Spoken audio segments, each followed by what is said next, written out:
الرحمن الرحیم مالک یوم الدین اشہد ان لا الہ الا اللہ وحدہ لا شریک لہ واشہد ان محمدا عبدہ ورسولہ اعوذ باللہ من الشیطان الرجیم بسم اللہ الرحمن الرحیم وَإِن تَعُدُّوا نِعْمَةَ اللَّهِ لَا تُحْصُوهَا۔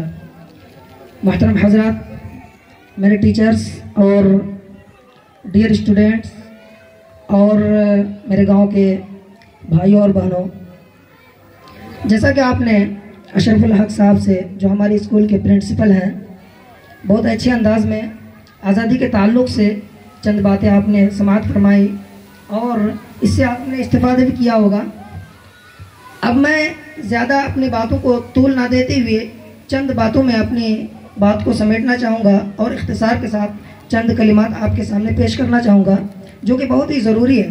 جیسا کہ ابھی میں نے ایک قرآن مجید کی ایک چھوٹی سی آیت کو تلاوت کیا ہے، میں اسی کے ترجمے سے آپ کے سامنے اپنی کلام کو شروع کروں گا۔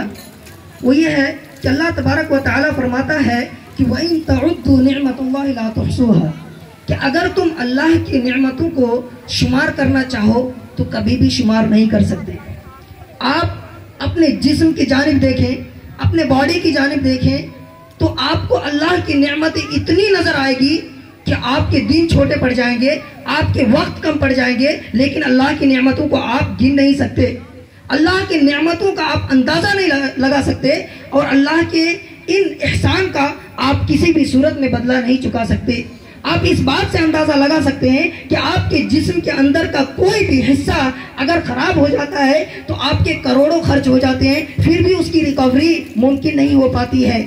انسان اپنے اعتبار سے کوشش کرتے ہیں اور کچھ حد تک امکانات کو کرنے کی کوشش کرتے ہیں۔ اسی سے آپ اندازہ لگائیں کہ اللہ نے آپ کے باڈی کے اندر کتنے پارٹس دیے ہیں، کتنے امپورٹنٹ پارٹس دیے ہیں، کتنے اہم حصے دیے ہیں۔ آپ کے آنکھ، آپ کے ناک، آپ کے کان، آپ کے دماغ، یہ ساری چیزیں اللہ کی نعمتیں ہیں، ان کا ہمیں بھرپور اللہ کا شکر ادا کرنا چاہیے۔ اور انہی نعمتوں میں سے آزادی ایک بہت بڑی نعمت ہے ہمارے لیے۔ آزادی ہمارے لیے وہ نعمت ہے جو ہمیں بولنے کی اجازت دیتا ہے، جو ہمیں بولنے کی آزادی عطا کرتا ہے، جو ہمیں اپنی مرضی سے کچھ کرنے کی آزادی عطا کرتا ہے، ورنہ غلامی ایسی چیز ہوتی ہے کہ انسان کو جکڑ کر رکھ دیتا ہے۔ انسان کو جس طرح سے جانوروں کو باندھ کر کسی گوہالی میں رکھا جاتا ہے، کسی ایسے گھر میں رکھا جاتا ہے جس میں وہ اپنی مرضی سے کچھ بھی نہیں کر سکتا، اسی طریقے سے غلامی ایسی چیز ہے کہ انسان کو جکڑ کر رکھ دیتا ہے، انسان کو باندھ کر رکھ دیتا ہے۔ اور یہی حال آج 76 سال پہلے پورے انڈیا کے باشندوں کے ساتھ ہوتا تھا۔ انگریز ہمیں جکڑ کر رکھتے تھے، انگریز اپنی مرضی سے ہمیں چلاتے تھے، ہم اپنے جسم کے بارے میں، اپنے آپ کے بارے میں فیصلہ کرنے پر قادر نہیں تھے کہ ہمیں کیا کرنا ہے۔ انگریز ہمارے لیے فیصلہ کرتے تھے کہ ہمیں کیا کرنا ہے، ہمیں کیا کھانا ہے، ہمیں کیا پہننا ہے۔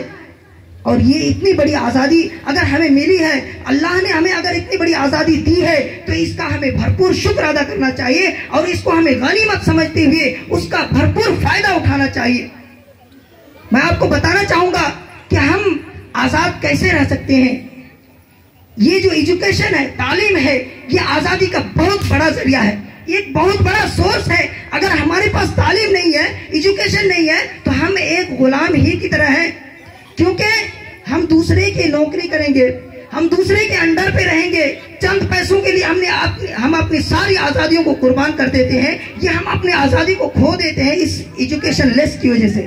اس لیے ہمیں ایجوکیشن میں اور تعلیم میں بھرپور دھیان دینی چاہیے، ورنہ ہم اسی قدر پھر دوبارہ زنجیروں میں جکڑ جائیں گے جس قدر ہم پہلے 100 سال پہلے ہم زنجیروں میں جکڑے ہوئے تھے۔ اور یہی وجہ تھی، ہماری ایجوکیشن کی کمی تھی، تعلیم کی کمی تھی، جس کی وجہ سے ہم جکڑے ہوئے تھے۔ اور یہی وجہ آج ہم مسلمانوں کے ساتھ ہو رہا ہے۔ دوسرے مذاہب کے لوگ تو کسی حد تک ٹھیک ہے اور کسی حد تک لائن پر ہیں، لیکن آج جو مسلمانوں کے ساتھ ہو رہا ہے، انڈیا کے مسلمانوں کے ساتھ ہو رہا ہے، ہندوستان کے مسلمانوں کے ساتھ ہو رہا ہے، وہ بہت ہی ایک افسوسناک چیز ہے، کیونکہ انڈیا کے سب سے پچھڑے ذات اگر مانے جاتے ہیں اور تعلیم میں سب سے پیچھے اگر کوئی ذات مانا جاتا ہے تو وہ ہے مسلمان۔ آخر یہ کیوں؟ آخر مسلمان آج تعلیم میں پیچھے کیوں ہے؟ کیا اسلام نے ہمیں تعلیم میں پیچھے رہنے کا حکم دیا ہے؟ میں آپ کو بتا دوں کہ اسلام میں جو قرآن نازل ہوا، جس قرآن کو اللہ پیغمبر پر نازل کیا، اس قرآن کا جو پہلا لفظ ہے وہ بھی تعلیم ہی سے شروع ہوتا ہے. وہ پہلا لفظ ہے کہ اقرا، پڑھو. پڑھنے کا حکم دیا. سب سے پہلا کام اگر اللہ نے کیا تو وہ تعلیم پر آپ کو راغب کیا ہے، اور آپ تعلیم ہی میں سب سے پیچھے. کون سے اسلام کو آپ مانتے ہیں؟ اس لیے آپ کو تعلیم میں بھرپور آگے بڑھنا چاہیے، تعلیم میں آپ کو دھیان دینا چاہیے. آپ اپنے بچوں کے سارے خرچے اٹھا لیتے ہیں، لیکن تعلیم کی بات آتی ہے تو آپ کہتے ہیں بہت مشکل ہے.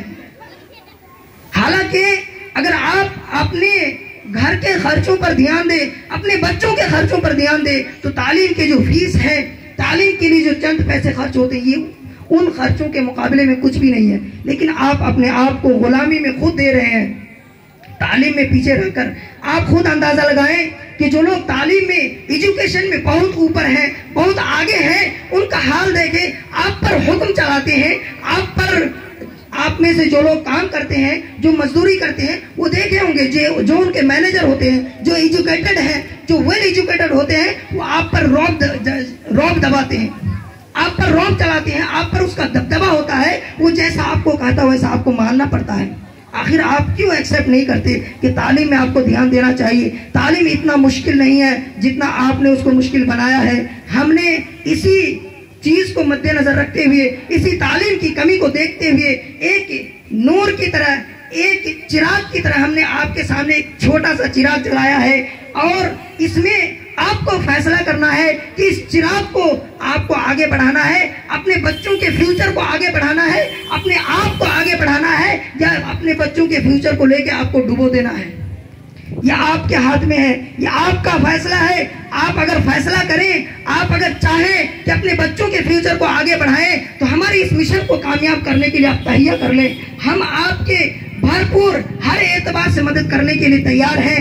ہم آپ کے لیے، آپ کے بچوں کے فیوچر کے لیے پوری قربانیاں دینے کے لیے تیار ہیں. بس آپ تیار ہو جائیں کہ آپ اپنے بچوں کے فیوچر کو کیسا بنانا چاہتے ہیں. علم کی کیا اہمیت ہے، میں آپ کو ایک مثال سے سمجھانا چاہوں گا. جس طریقے سے ایک گاڑی ہوتی ہے، اس گاڑی کو چلانے کے لیے، اس گاڑی کو صحیح سلامت، اس کا جو کام ہے گاڑی کا، اس کو کرنے کے لیے ایک ڈرائیور جس قدر ذمہ دار ہوتا ہے، ایک ڈرائیور کی جانکاری، گاڑی چلانے کی جانکاری جس قدر ذمہ دار ہوتی ہے، اسی قدر جو ہمارا باڈی ہے، جو ہمارا جسم ہے، اس کو صحیح سلامت، آپ کے مرتے دم تک صحیح سلامت رکھنے کے لیے، اور اس کی پوری طرح سے حفاظت کرنے کے لیے، اس کو ٹیک کیئر کرنے کے لیے آپ کے ایجوکیشن کی ضرورت ہے.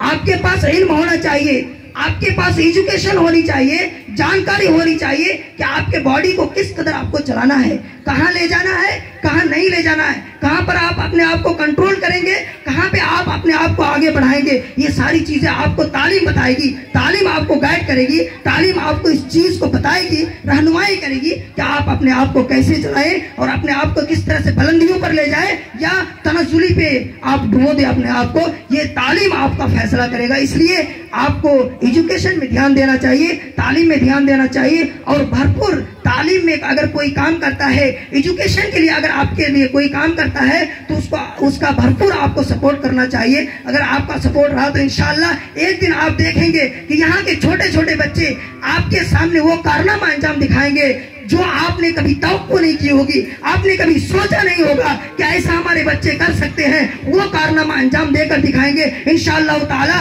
ہم یہ وعدہ کرتے ہیں آپ سے کہ ہم آپ کا ہر دم، ہر پل آپ کے ساتھ ہیں، اور کسی بھی حد تک ہم جا سکتے ہیں اس چیز کو بڑھانے کے لیے، اپنے گاؤں کی تعلیم کو، ایجوکیشن سسٹم کو بدلنے کے لیے اور آگے بڑھانے کے لیے. ہم اپنی پوری توانائی اور پوری کوشش کو لگا دیں گے انشاءاللہ.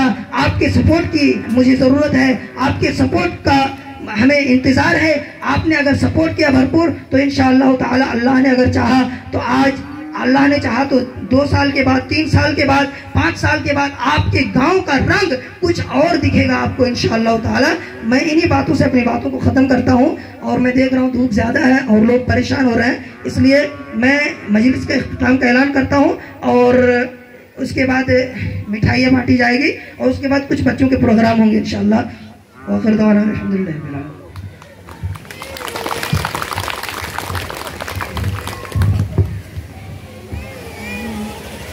Yeah.